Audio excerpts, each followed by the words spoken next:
Though Genshin is a different game. I do feel like Genshin is bigger and they have more precedence, and it's harder to change things in Genshin. I was thinking it would almost make more sense to have like a skip button in Genshin, because Genshin has so much to offer to the players.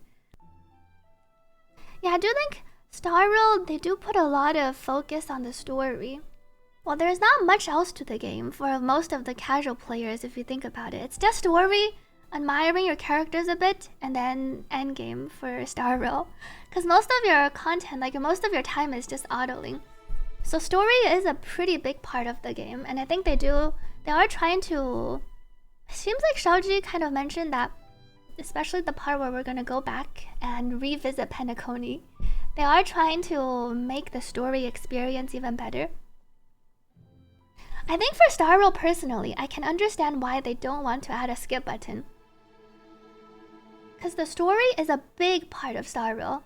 I think they want everyone who plays Star Rail to play through the story without the skip button. Because I think they put a lot of effort into the story, and they kind of want everyone to be on the same page. Because some of the times I've noticed in games where I can skip, once you start skipping, unless you're watching like streamers who you follow through the story with, you're like permanently on the skipping train. Once you skip once, it's like you don't really end up giving the story another chance later too. Because you don't remember, like you don't know what happened back in like 3.0, so then you won't know what's happening in 3.1 or 3.2. But I think HSR takes pride in their story. Kind of like Genshin. That's a story-based game with endgame. And a lot of the players probably play only for story. So I don't think they're going to have the story skip. They kind of compromised with the additional... Like they added the option where... I think they mentioned they're taking out some dialogue from the main story quest, and then you only get it if you talk to the characters. So they are trying to decrease the amount of time you're stuck in the main story for those who don't enjoy the main story. I think, well, even if you feel like their story isn't good right now, I think they want to make their story good, and they probably think their story is pretty decent and good. Euphoria's story so far, I feel like I enjoyed Penacony 2.0 and 2.1 more. But Euphoria's is a much longer story, so maybe they're taking longer to build up to the climax, or to the points where you're more invested and then things get more exciting. I'm looking forward to seeing how the 3.2 story pans out. You think they're giving away to attract people again? Since the issue with the pay-to-win character. With which the caster is? Yeah, ZZZ has the story replay. I really like the latest ZZZ story. And the Wuthering Wave story. I feel like all the gacha stories have been getting better. Story wasn't the issue is how they presented it. I think they are working to try to make the story more interactive. Yeah, Furious feels like they're still setting down, like introducing you to some of the characters and the cast, and then before diving into the exciting parts. Skipping is immediate and continued lesser investment into the game itself. ZZZ has more to offer outside of the story though. ZZZ has a lot of events, and there's also a lot of time you can spend in the action combat mode. I feel like for a Star Rail, I can see though Genshin is a different game. I do feel like Genshin is bigger and they have more precedence, and it's harder to change things in Genshin. I was thinking it would almost make more sense to have like a skip button in Genshin, because Genshin has so much to offer to the players. Like outside of the story, which Genshin, I really enjoyed Fontaine. Like people can spend so many hours just exploring the world, but the fact that some people are turned off from playing Genshin because they don't want to play through the story makes it unfortunate. In Star Rail, there's like not too much to do outside of the story. Outside of the story, and I guess if you like the turn-based games, playing your endgame modes.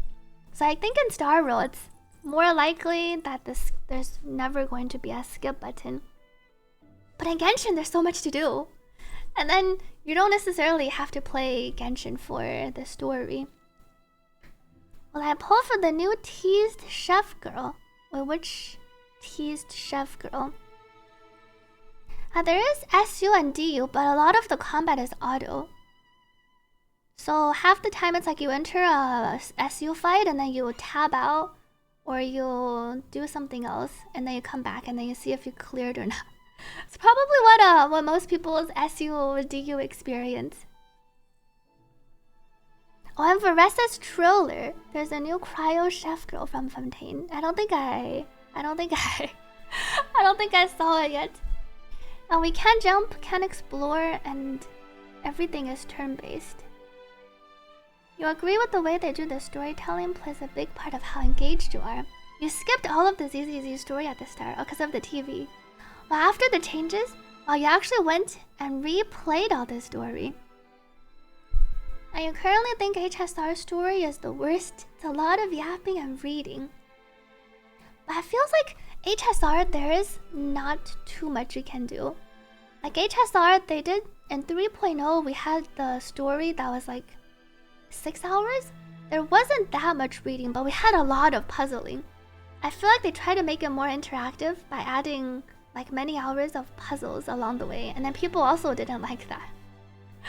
But I feel like it's because Shaoji and then the story writing team probably has grand aspirations for the story. Reading and playing through HSR story reminds me a bit of like reading a book, because we do have a lot of scenes where it's just the text and then you kind of have to imagine, or you only get like one frame and then you have to kind of envision what happens.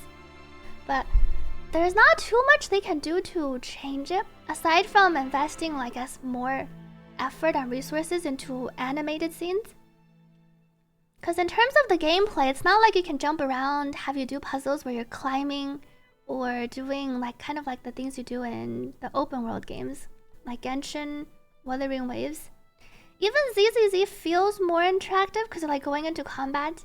In HSR, most of the combat during the battles, I guess they make it so you can't auto all of them, but you can auto a lot of the combats. Now, Furious, they're laying the foundations for like a grand retelling. But it's hard to, I feel like it's hard to say how good or bad Furious is without playing through the whole thing.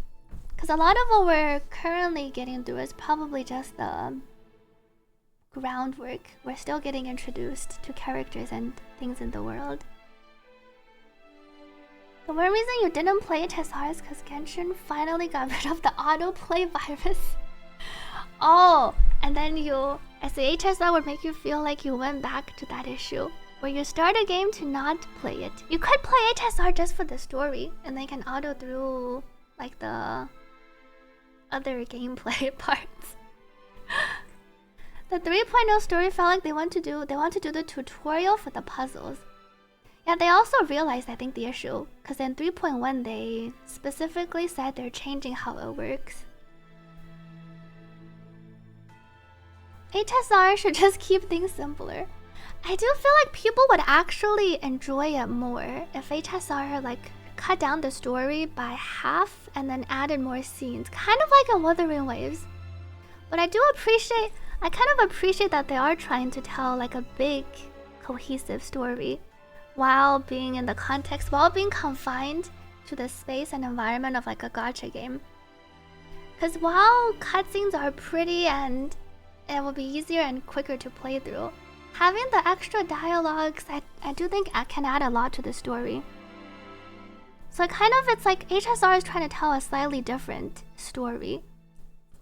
I really enjoyed the Penacony parts. I think there are only a few parts where I felt like because I wasn't as invested, it felt like it dragged on a bit. Yeah, I think if they were to trim everything and then cut it down and make pretty animations, people would probably enjoy it, but then you lose out on some of the nuances and then like the extra details of the story. They should just add a skip button. Well, I think at its heart, Starro probably wants to be a great story, like a gacha game with a great story. Especially with Shaoji. I feel like he probably has a lot of visions for Starro's story. Seems like he is, like, officially, permanently on the Starro team. You don't mind the long story? There are way too little fights in a supposed turn-based game. Well, it's because the fights, most of the fights are all just auto. I think people would definitely not appreciate it if every 10 minutes you have to manually fight someone in Star Rail. Because everyone is attuned to the auto gameplay in Star Rail. It makes sense where it's like you only fight the one boss fight. But because it's turn-based, there's not too much they can do for making the fights exciting. Like in Genshin and Wuthering Waves, I think you can do a lot of things, like our latest Wuthering Waves quest. And I think it does make the game feel and the story feel better. So Star Rail being turn-based, I feel like it probably appeals, the story and the storytelling probably appeals to a slightly different crowd. If they forced you to manual all story battles, you would uninstall in an instant. Well, given how many people still play Star Rail, feels like most people, though we'll see if there's... I feel like I think all the Gacha game revenues have been dropping a bit. But there are a lot of players for Star Rail that probably just play to take their time and then explore maybe the worlds a bit and then play through the story. You think Honkai Impact 3 had a good balance? Honkai Impact 3 was also an action-based game, kind of like in ZZZ, I think. In ZZZ, I think we have a decent balance, especially in the latest quest. Out of all the Hoyoverse games, well, ZZZ story is in like a cliffhanger. Based on where we are, we kind of concluded an arc in Wuthering Waves. Star Rail, we're like at the beginning. we haven't quite gotten to the exciting parts. And the ZZZ story, the story ended on a cliffhanger. So I am really invested in the ZZZ story for part B of our main quest. Thank you, Kurans, for the hydrate. Roy says, part of HSR's problem with the long story is there are no well-defined stopping points. Yeah, it's just one huge chunk of continuous dialogue. But some people might argue having an indication of how far you are can be considered like spoilers.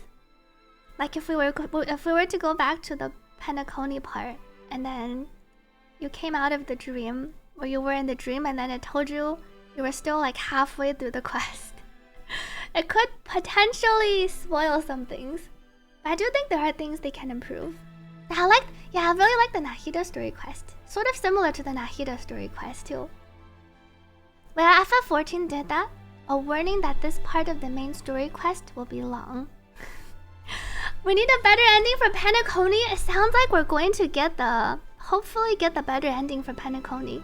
I'm surprised that they said they were gonna go and give Penacony the finality chapter. Given how I didn't like 2.3, the Penacony ending, now I have high hopes for the true ending. Yeah, they kind of hyped it up in the live stream. So I want to see what this true Penacony ending is. You didn't mean exact percentages, but how the different chapter transitions. It just changes and you won't even know when the next chapter starts. I see what you mean. Or maybe we'll go back and it turns out we're still dreaming and we'll wake up in Penacony. It's kind of weird they had to redo both Luofu and Penacony ending. It seems like we're just going back to revisit Penacony. Kashaoji only worked on the story after Penacony. Expectation is a gateway for disappointment. No hopes, no disappointment.